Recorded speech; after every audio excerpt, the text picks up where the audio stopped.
रात में खूब प्यार से बात कर रही थी माँ बेटी। होली के त्योहार के लिए काफ़ी खुश थी। उसका पति भी वहीं पर सोया हुआ था।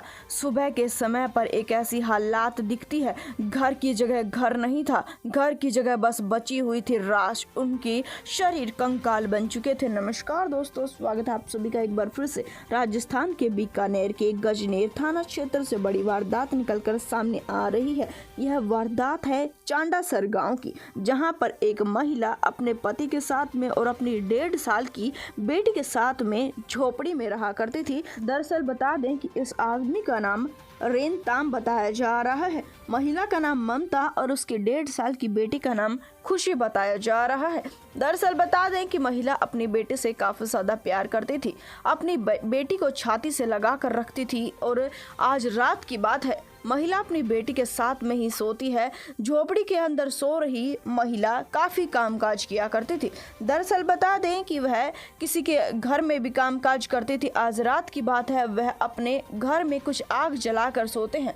रात का समय था, रात का अंधेरा था, ताकि अंधेरा ना हो। झोपड़ी में ज्यादा बिजली नहीं आ सकती थी, जिसके पश्चात में रात की बात थी। और रात के समय पर एक ऐसा हादसा होता है, एक ऐसी घटना होती है। सुबह के समय पर, जिस समय पर लोग उठते हैं, घर की जगह घर नहीं था, बस बची हुई थी राश। महिला की और उसकी बेटी की एक ही खाट पर, एक ही चारपाई पर लाश बन चुकी थी कंकाल। पुलिस मौके वारदात पर पहुंच जाती है। पति का रो रो कर बुरा हाल था। उससे पूछा जाता है कि हुआ क्या था, तो वह कहता है कि रात की बात थी। रात के समय पर मेरी आंख खुलती है, मैं देखता हूँ कि झोपड़ी में काफी आग लगी हुई थी। मैं काफी ज्यादा डर जाता हूँ, जिसके चलते मैं झोपड़ी से बाहर निकल जाता हूँ और आग एक भीषण रूप ले लेती है।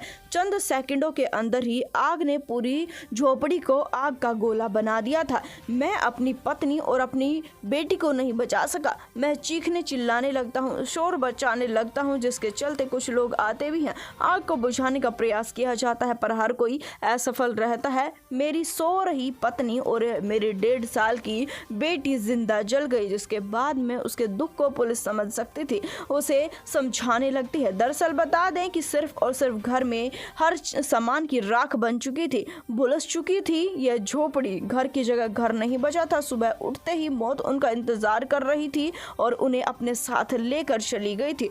कहाँ त्योहार आने वाला था, त्योहार के लिए दोनों काफी ज्यादा खुश थे। महिला अपने बच्चे से बात करते हुए कह रही थी कि काफी हंसी खुशी से हम होली मनाएंगे। अपने पति से भी बात कर रही थी। हालांकि इस मामले में पुलिस छानबीन करने लगती है। शुरुआती दौर में काफी समय तक तो पुलिस को ये समझ ही नहीं आता कि किस प्रकार से ये चिंगारी लगी है। बाद में उसके पति से पूछताछ होती है तो पता लगता है कि किस प्रकार से घर में आग लगी। बाद में इस मामले में पूछताछ होती है तो हैरान कर देने वाली बात मायके वाले बताते हैं।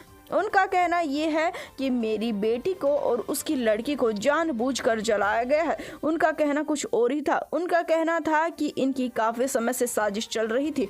पति पर, सास पर, ससुर पर वह मामला दर्ज करवाते हैं और कहते हैं कि जिंदा जलाकर हमारी बेटी को मार दिया गया है। यह हमारी बेटी को प्रताड़ित किया करते थे। हालांकि उसका पति भी अपनी पत्नी और बेटी को बचाने के चक्कर में काफी झुलस चुका है और उसे अस्पताल भर्ती करवाया गया है। पीजीआई ट्रॉमा सेंटर में भर्ती है।